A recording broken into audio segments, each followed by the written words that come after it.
we have with us Dr. Erdal Ozkaya. He is the CISO for Standard Chartered Bank in the UAE. He's going to be talking to us about for building a complete security infrastructure, a company needs both a red team and a blue team. On behalf of Rocheston and the Reinvent team, I would like to welcome you to the conference, Dr. Erdal. You can go ahead and get your screen share set up while I tell the audience a little bit about you. So a little bit about Erdal. Dr. Erdal is a technically sophisticated executive leader with a solid education and strong business acumen.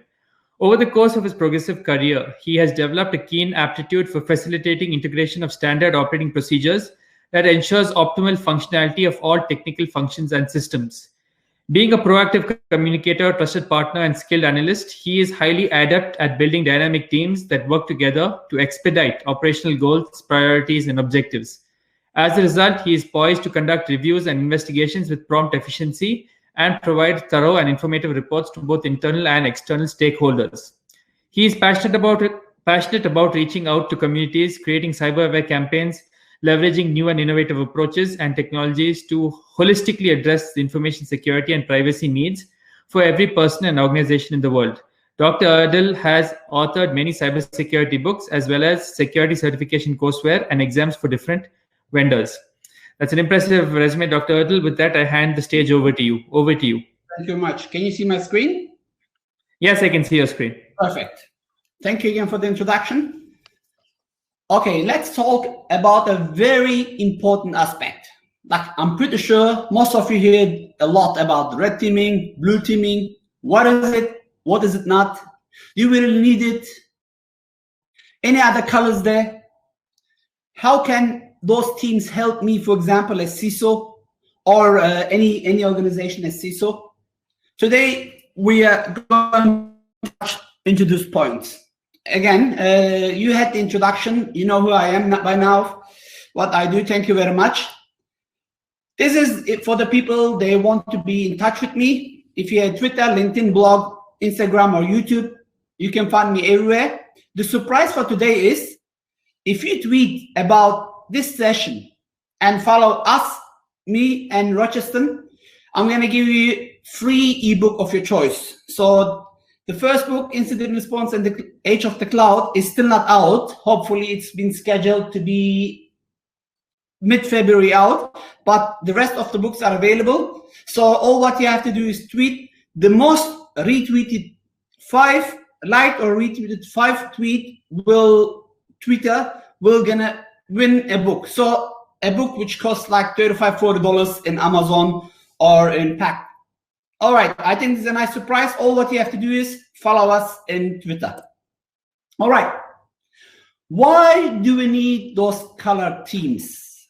Are they going to be helpful for us, or are they just additional cost? You know, IT is usually the cost center. Regardless how important what we do, for any business, we usually are a cost center. Business has to make money to be able to pay us so we can protect them. This was the mentality for so many years. But the cybersecurity threat landscape has involved so much that, honestly, now, finally, organizations understand that IT and security is not just a cost, it's an enabler. It is who helps you to generate money.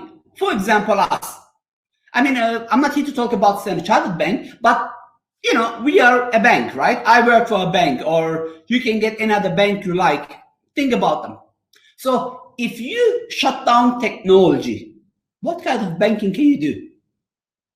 In other terms, technology helped a lot during pandemic as well, right? The organizations, they were able to complete their digital transformation, were able to have less effect during lockdowns.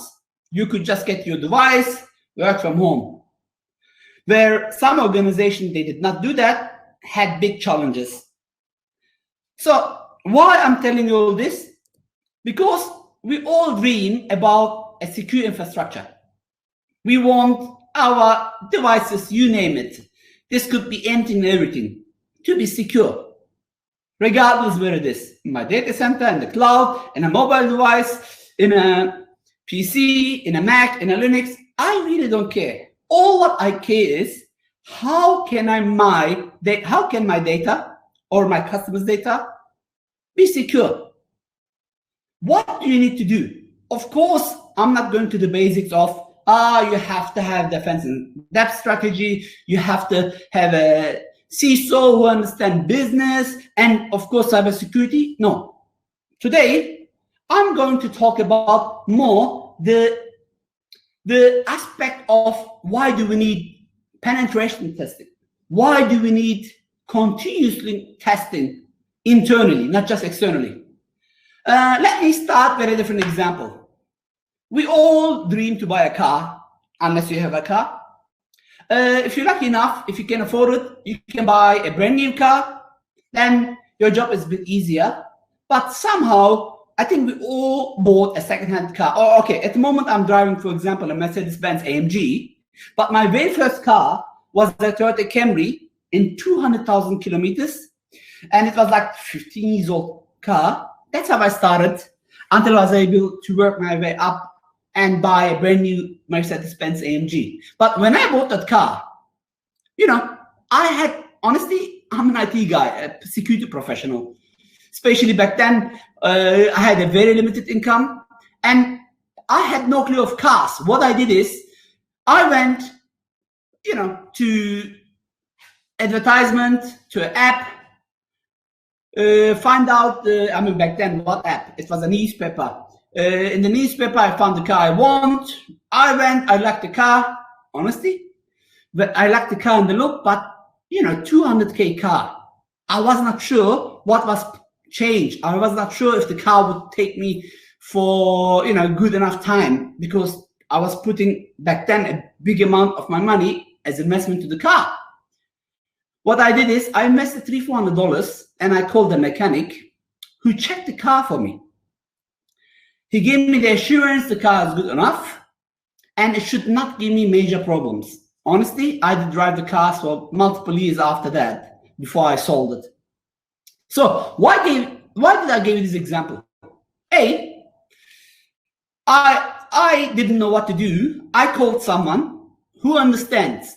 This could be, you know, an external consultant, for example. You are a CISO. You just been appointed as CISO, or you just applied to a job and you've been appointed as CISO into a brand new organization. I mean, if you're building everything from scratch, it's okay. But when you take over of this organization, what do you know about it? It's like the car.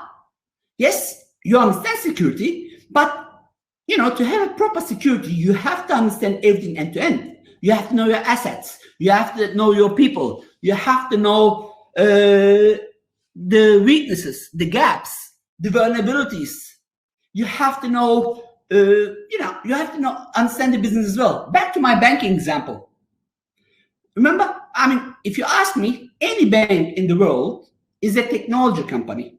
Yes, I'm not talking about Microsoft, Apple, Oracle, whatsoever, or Komodo. I'm talking about, a bank which is a technology company, because a bank cannot operate, honestly, without having the apps or without having the technology, without having the infrastructure behind it.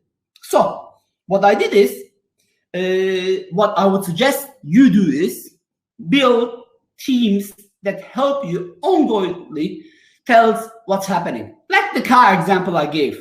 You know, buying the second cars, you have to look at the car market, the prices, you have to check the paperwork, and then, there are some steps where you check into the car and you have to have proper maintenance. Regardless if you buy a brand new car or a second-hand car, you should take it to a mechanic, which they check it for you all the time. And most of the cars these days, when you buy a new car, they come with warranty, but the warranty is only applicable if you take it to their scheduled service center. So a car, let's say, a car starts from $2,000. A brand new car starts from $15,000. Depends on where you are. It can cost up to millions, of course. So even when you invest in $15,000, you take all the necessary steps. But what about an organization which is most probably much more valuable than your car, or which is enabling you to buy the car. What are you doing to invest, or what are you investing to protect the organization? So what are you doing in terms of cybersecurity? First, you have to know your threat actors. If you know your threat actors, if you're in a bank, your threat actors is going to be most probably, hackers. Anybody could be a threat actor. If you're a government, it's going to be most probably nation states. If you're a technology company, it could be competitor. It could be someone who wants to steal your IP. Regardless what the organization is, you have to know your threat actors. Knowing your threat actors will help you to build a better cyber strategy. Besides that, you have to know your weaknesses. If you know what you have in your organization, I have Windows XP, I have Linux, I have iPhone 6, I have Android 9. All right, knowing this will tell you the weaknesses as well, right? Are you up-to-date patched? Do you know the weaknesses? Do you know what kinds of vulnerabilities you have? Do you know if your end users are cyber aware? So knowing your weaknesses will help you build a proper defense. On top of it, knowing the technology will help you to get empowered. So putting all this together, knowing your threat actors together with your weaknesses and technology will help you to master your defense. With that, I would like to start finally. What is red teaming? I'm pretty sure you heard the term. Red teaming is a full scope, multi-layered attack simulation, which is designed to measure how well the company's systems are. This includes networks, applications, of course, physical security, controls. And what they do is all the time, ongoing, like a hacker. It's like internal penetration testing, which a team aims to find gaps in your organization. The difference between hacker and red teamers, the red teamers usually at the end will report this to their management, to CISO, the aim is to tell the weaknesses before the hackers gets in, like the mechanics who checks the car for you to ensure that the car can take you in winter without any issues. What are their scope? As I said, red team, you will usually expose vulnerabilities and risk regarding 3 different areas. One is technology. This includes everything from your network to your application. This includes your routers, switches, appliances, you name it. People. Yes, we still know that there is no patch for human stupidity, which means we have to ensure that our end users are contributing towards our security. Besides that, you saw your third parties. They are still a big attack factor. Why did I say you saw? Remember the Sunburst attack, which happened just a couple of weeks ago? What the nation-state attackers did is they had a vulnerability in a commonly used application, and they passed their viruses through this third-party application, which was installed in the world's big security firms and networks. Doesn't matter who you are, if you cannot protect your third parties, you're in danger. This includes your contractors, the departments, and besides that, physically. Physically, we have a saying in cybersecurity: if the hacker can touch your device, the hacker owns your device. There's going to be always a way to penetrate through. So how secure is your offices, warehouses?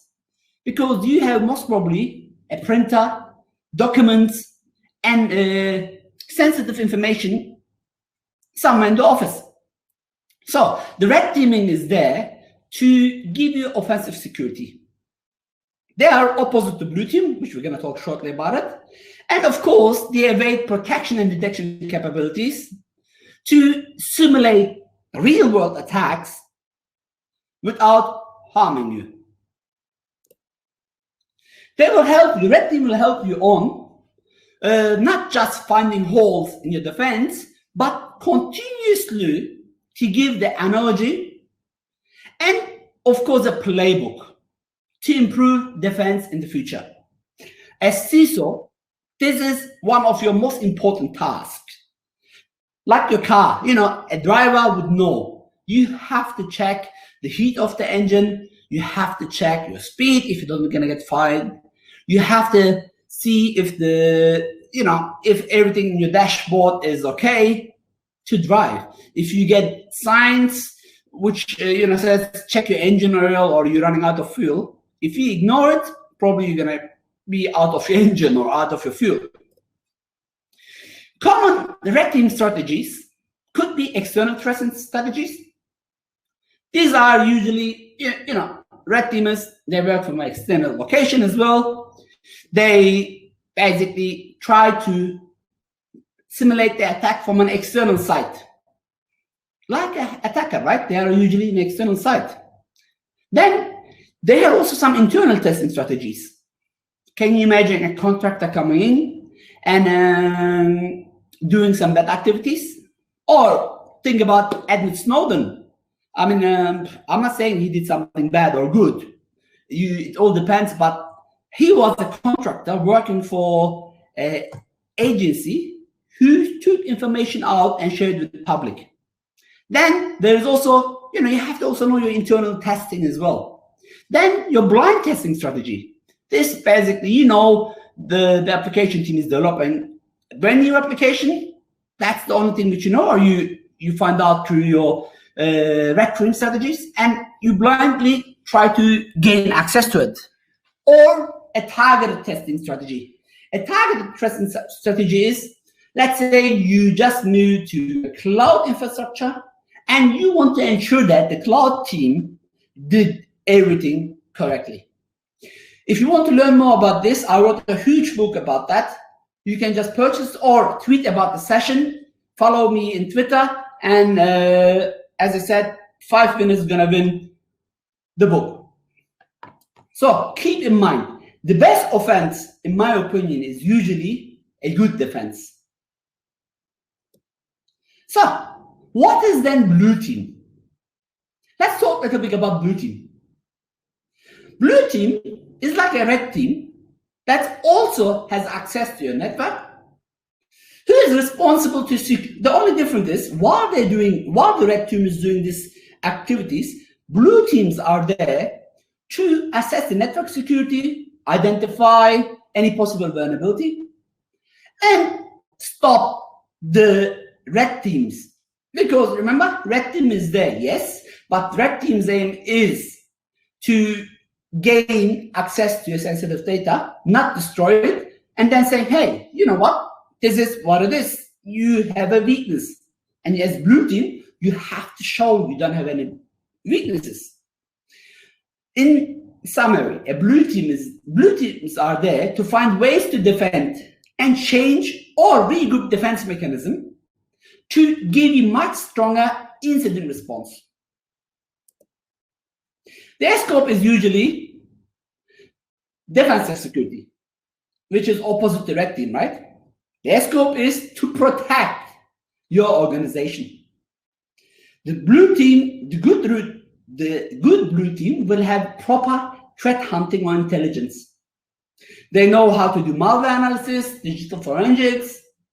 They know they have full access to audits, to logs, to risk intelligence data, to digital footprint analysis, to basically defense like any other defender. Blue team is there to help you to employ adversarial empathy. It's like thinking deeply like an enemy, which usually only comes from an attack experience. In my opinion, a blue teamer, the best blue teamer is an ex-red teamer. Because the red teamer knows how to attack. It's like, think about playing football, soccer. The scorer usually they practice all the time to find a weakness to score a goal. This applies in basketball and most of the other sports as well. So blue teaming has two strategies. One, defense in depth, which is basically a layered security. All what you have to do is you want to ensure that anybody who wants to come into your network, when I say anybody unauthorized. This could be red team, this could be purple team, this could be hackers. You have to make their job harder to reach any data. For that, you're going to implement multiple layers of security, and you're going to ensure it works perfectly fine. The second strategy which I can use is defense in breadth. This is again a brand new strategy that combines the traditional security approaches with the new security mechanisms. And what it does is, we always talk about OSI layers. 7 layer plus the 8 layer, which is the human. They look into each of these layers, starting, data link network, all the way to application, to ensure that you are secured end to end. In my opinion, all blue teams are defenders, but not all defenders are part of a blue team. I hope you understand the difference. Blue teams are experienced defenders. They understand also red teams, in my eye. And back to my session title, if you want to have proper cybersecurity, secure infrastructure, that's why you need a red team and a blue team. All right. What are the differences between a red team and a blue team? Let's talk about this a little bit. First of all, what do you need to know? There are separate teams. While red team is using tactics to attack and offense to test the blue team's expectation, and of course, it will help the blue team prepare proper cyber defense. The red team aims, as I said a few minutes ago, to find holes to ensure that blue team didn't overlook on anything. Look, if you look in the Verizon Data Breach Report 2020, you will still see misconfigurations are a big attack vectors. I don't know if you watched, we had a Reinvent conference 3 months ago, and there I talked about the art of cyber defense. You can go to Reinvent's website or to my YouTube channel, watch this session. There I talked how this report can help you. For the ones, please go to my YouTube channel. You can watch it, or from the Rocheston website, they have a link where you can watch it. So back to the topic. Blue teams, based on the report, there is misconfiguration attacks still high. So if you have a proper red team who finds those misconfigurations, then you can patch them before the hackers find them. This is showing, this is good enough for you to invest on those teaming. At the end, keep in mind, they are not enemies. Yes. It's like, think about in a training session, let's say you're a boxer, before you go to an action match, you practice with your trainer. Of course you fight with your trainer, but this is a practice session. You will not give your knockout box to a trainer, right? This is exactly what red teamers do. They will not knock you out, but they will help you to be better, actually. I can talk about skills all day, but I wanted to give you top 4 red teaming skills. First of all, if you want to be a red teamer, you should be able to think outside the box.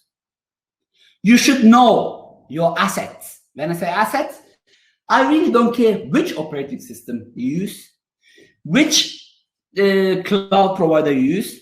It's most probably Microsoft, Apple, Amazon, or Google, right? And of course, Alibaba as well. I really don't care what you use. For your operating system, Linux, Microsoft, iOS. So you have to know, depending on your assets. You have to have penetration testing and social engineering skills to be successful. The desired blue team skills are, being organized. Why? You have to work with the team together to defend. You have to know, you have to guess, you have to feel how attacks are going to happen. You have to be detail-oriented. You have to have analytic skills, especially when it comes to cybersecurity and threat profile. You have to know fastly under stress how you can develop hardening techniques. And of course, you have to know how you can detect. If you want more, again, we can talk more and more about the details, but in my opinion, those are the top 4 or 5 skills that you need. All right. What are the problems between those two teams? Not currently in my role, but previously I used to work at Microsoft as cybersecurity architect, trusted security advisor, or chief security advisor. And I used to go to organizations, oversee security, do gap analysis, cybersecurity risk reviews, and it came to my attention a lot that the red teamers most of the time thinks itself too allied. You know what? The blue team, we hacked them. Or the red team is usually pulled inside the organization and becomes nurtured, restricted, and demoralized. So yes, you're a red teamer, but you have to get permission to use the penetration testing. All right, I understand. You should not run illegal, you should not, for example, sniffing. A red teamer should have sniffing, you should know how to do sniffing. And of course, for example, if you're working for a bank, you should not sniff data because there is lots of confidential information. But I assume your red teamer has the clearance to be able to do that, because doing that sniffing, the aim is not to see the financial transaction, but the aim is to see what if someone comes in, can they do proper sniffing? Is this packet encrypted? What kinds of packet is traveling inside the network? It's like a blood analysis, right? When you go to a doctor, they took a tube of blood and they analyze it. From there, they can tell if you have your vitamin levels, if you have any diabetes, if your cholesterol level is high and low, you give the doctor permission to look into these details for your own health.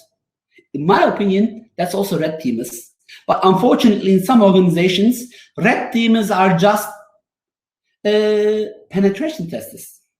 The main difference between red teamers and penetration testing have a scope. They come in a certain time in and a certain time out. The other thing is, the red team and blue team are not designated to interact with each other on a continuous basis, which is okay, which is normal. As a matter of course, they don't share lessons learned on its side effectively. That I understand. But if the reporting structure, I mean, I'm not saying go to, every time you find a hole, hey, blue team, look what I found. No, but you have to have a proper reporting structure where someone, as manager, can interact between those two teams and give you the best advice to secure your environment. Don't forget, information security management does not see the red and blue team as part of the same effort. Yes, they should not share information. The management should be different, or the metrics should be different. But at the end, while the other one is trying to protect, while the other one is trying to attack, the main aim is to ensure that those attacks, which is being used in real life, let's say the sunburst attack, as soon as they found out, they get the details, they didn't know about it before, they should run the same attack vectors, or while the blue team, for example, gets the hashes, should scan the environment to see if this hash has been retro hunted to see if these hashes exist in the environment. The red teamers should try to use the similar attack tactic to see if the defense that you have is good enough to detect it. Of course, once they're in, they should report this in a way that you can patch the environment as soon as possible. So the unifying team is getting the red team and blue team to agree on their shared goal of organization improvement and not to introduce yet another entity into the mix. They are separate, but they are better together. Is this all for you? No, we still have like 11 minutes time, and of course I want to talk a bit more. I'm pretty sure you started to hear purple team, yellow team, whatever. What is this purple team? This is the new mindset these days. Purple is a cooperative mindset between attackers and defenders working on the same side. It is a function rather than dedicated team. The true purpose of the red team is to find way to improve the blue team. So purple teams should not be needed in an organization where the red team and blue team does the proper job. But as I said, I went to many organizations and I noticed this was not there, and then this purple team came true to ensure that, you know, two different teams, they work in the same goals. Again, if you have proper red team and blue team, in my opinion, purple team is not needed. There are many different feedback regarding this. So I'm going to leave it up to you, up to your organization, up to your budget to see if you really need purple team, blue team, or red team. But as long as you have a team, you have teams which helps you to be better, then I don't care about the color. So, in summary, red team is offensive, is opposed to blue team. It's await protection and detection capabilities.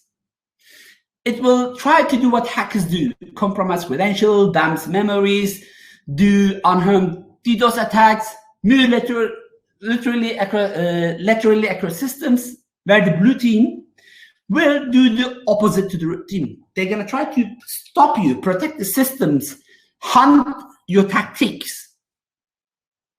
If not, if those two functions does not work well, then purple team is going to collaborate the security. They're going to create a function to cooperate, to test, to improve your detection and defense. And of course, improve both offensive and defensive skill sets. Because at the end, there is, you know, I think every month more than 3,000 new malware. I think every day, what every month. Last year, we had more than 150 million malware samples found based on Komodo cybersecurity team. So purple team is going to be there to have end-to-end security collaboration between teams. Is this all? No, unfortunately not. There is still like 8 minutes, and there is many other colors that we can talk about. There is something which they call yellow team, orange team, green team. Honestly, in my opinion, if you have proper red team and blue team, the rest is just details. But I want to talk about those colors as well. At least you understand if someone talks about these colors. Yellow teams, they are usually the creators, the builders, the software coders. Usually a great attack vectors because developers, they love to have their own testing environment in production. They love to have full access. I understand, you know, they're creating a software which is going to run in production. But while creating this, while developing this software, security is not always in mind. So having a separate color will maybe tell, okay, red team, you know, this is yellow team area. Don't be harsh. You know, you can put a proper scope, maybe, you know, just talking hypothetically. What is a green team? A green team is there to enhance security automation with design and code. You know, we started to be changing. But if you ask me if there is one good thing what COVID did is probably enforce organization to digitally transform. And automation AI is going to be one of those transformation methods. We spoke about blue team, red team. I think you understand by now what they do. And purple team. At the end, it's a wheel that can be used to look at the details. Orange, I forgot the orange team. This is the facilitate interaction and education. At the moment, for example, in our bank, we have a CISO awareness team. If you really want, you can call them orange team. They are neither red team or blue team. They're independent, but they collect information on red team findings or blue team's recommendations. If you really want, you can call them orange team. I have nothing about it. But as long as you have the below part in an organization, you should be more secure. Don't forget, purple team was a cooperative mindset, right?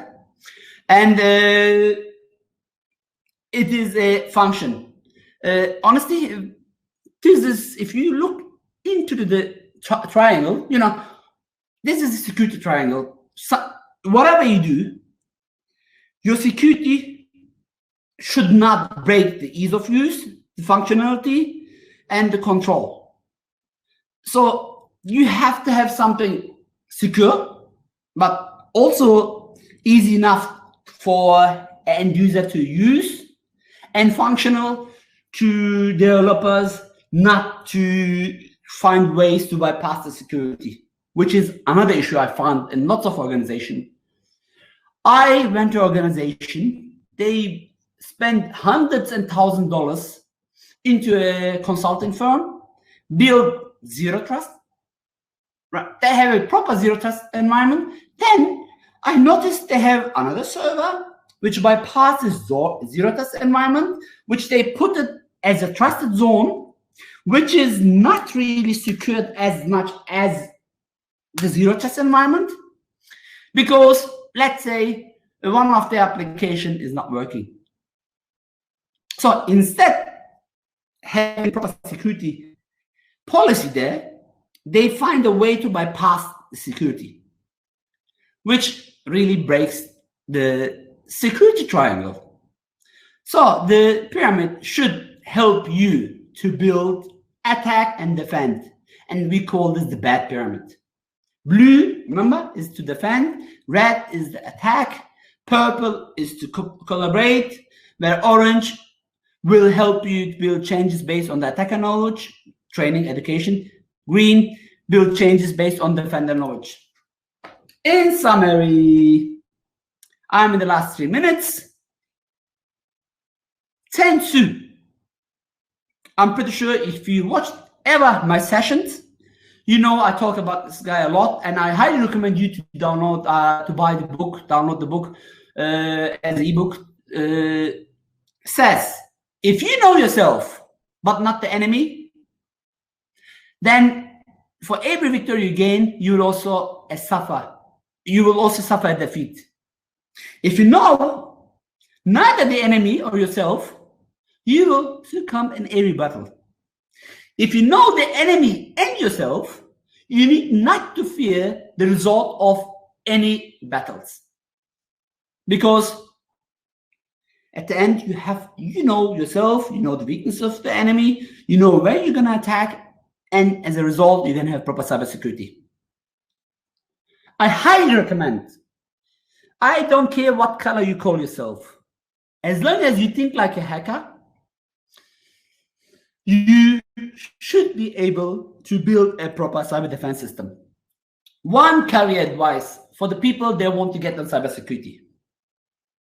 Keeping an eye at cybersecurity landscape will help you to be perfect red teamer. Knowing yourself will enable you to shine as a blue teamer. I talk about this a lot in my book called Cybersecurity: The Beginner's Guide. Feel free to buy it, or all what you have to do is tweet, follow me and Rocheston, tweet about the session. The most 5 tweets, they get the live, and retweets is gonna get 5 ebooks of the choice. These are the way for us to stay in touch, to keep in touch. And I would like to thank you for Rocheston to organizing this beautiful conference. And of course, thank you for each and all of you to listening. I hope you enjoyed the session, and I'm really looking forward to see you in the next conference. Do you have any questions? Hi, Erdal. That was an amazing session. I think everyone loved it. We do have a couple of questions. The first one would be is there a need for a red team and a blue team for a small IT company with 15 to 20 employees, or is a penetration tester enough? All right.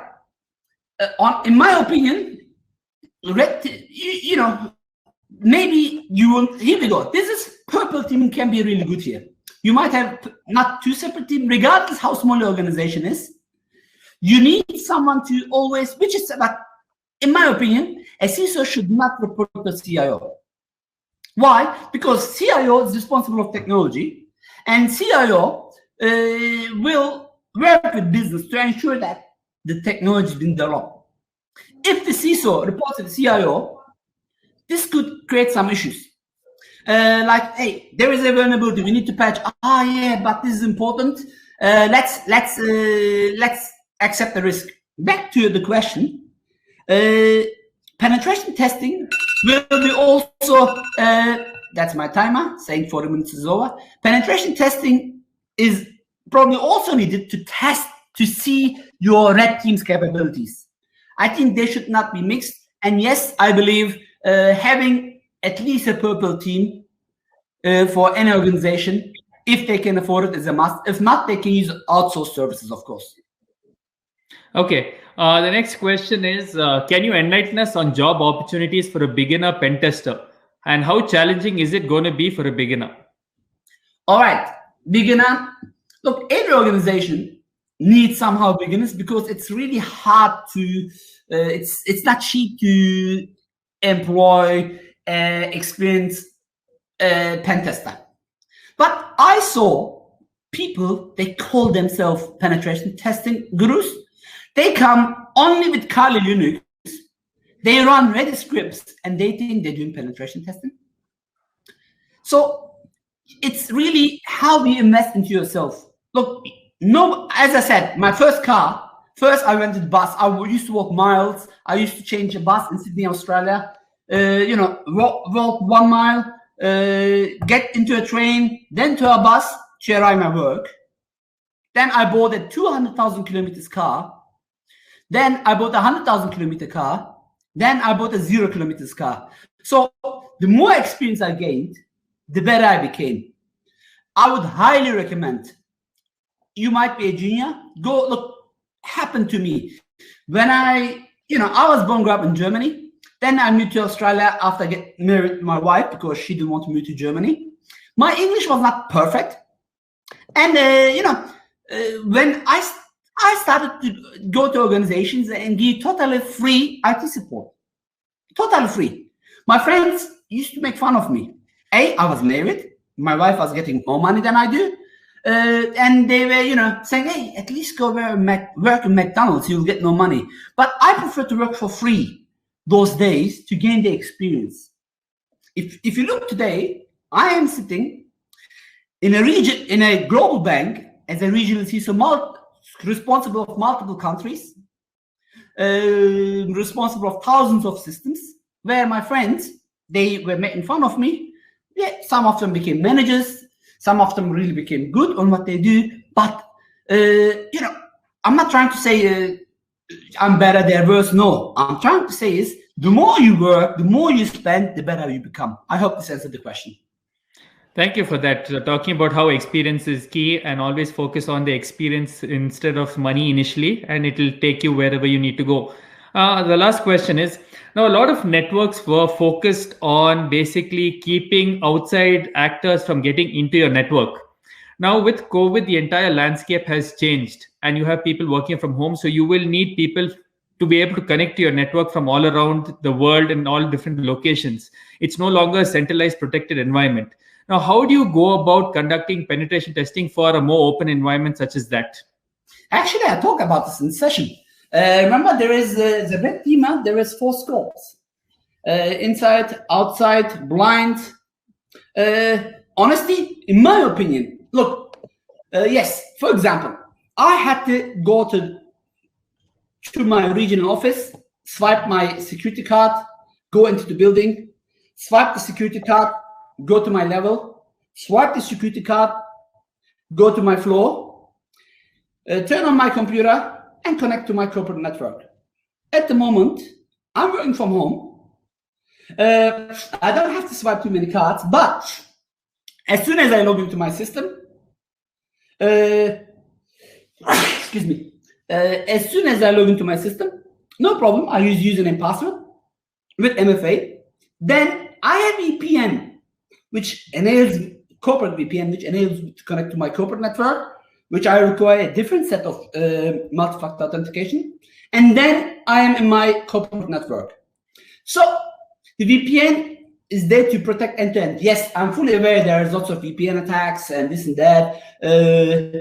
But in my opinion, there is really not too much difference if you set up your boundaries well. For example, zero trust. If you never trust, always verify, doesn't matter where you are. I mean, look, I used to travel a lot. I used to connect from multiple hotels. I used to because of COVID, all travel stopped. Honestly, it really does not make difference if you take care of yourself. It's like COVID. I mean, if you watch any of my conference, I keep repeating this. Wear your mask. Keep your social distance. Use hand sanitizers.